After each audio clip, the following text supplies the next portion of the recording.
Hey guys, welcome back to Modern Performance. I have some electrical advice for you. We're installing a remote start on the Camry. Daily driver.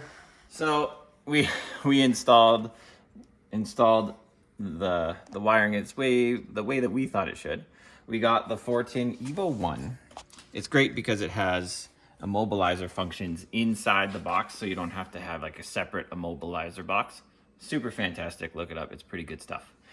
However, we got a little confused by the wiring diagram. So there's a relay here. And so if we follow that black line, that's 12 volt power. So then it goes do do do do do do do, and then it pulls power to there and there. So it's like, well, that's kind of weird. And then the green signal wire from the box goes to our ignition too, and it's like, well, that's interesting. Why don't we just hook those two together? So that's what we did.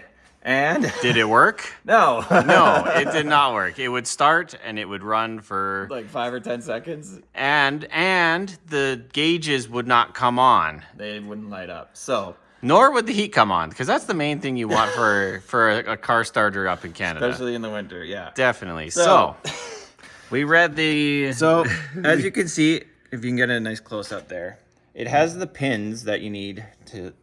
It has the pins. Focus. It has the pins on there.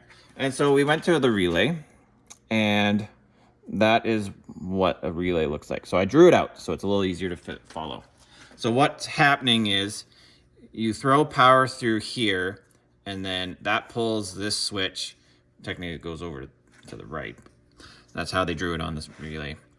It switches from this circuit to this circuit. So normally, with it unenergized, this circuit is active.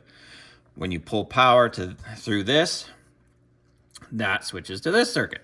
So in the diagram, you have battery positive here and here. And then I had to follow back on here. And I realized that green is actually a negative ignition. So that is actually like a ground trigger. So you have power just waiting to travel to ground until the box tells it to.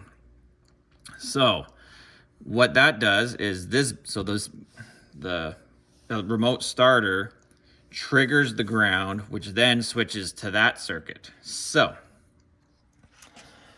that is why we need to wire that in. It looks a little funky with the double power wire, but you have to get power there somewhere, so might as well split it off the one wire. I get it, but it looks super confusing.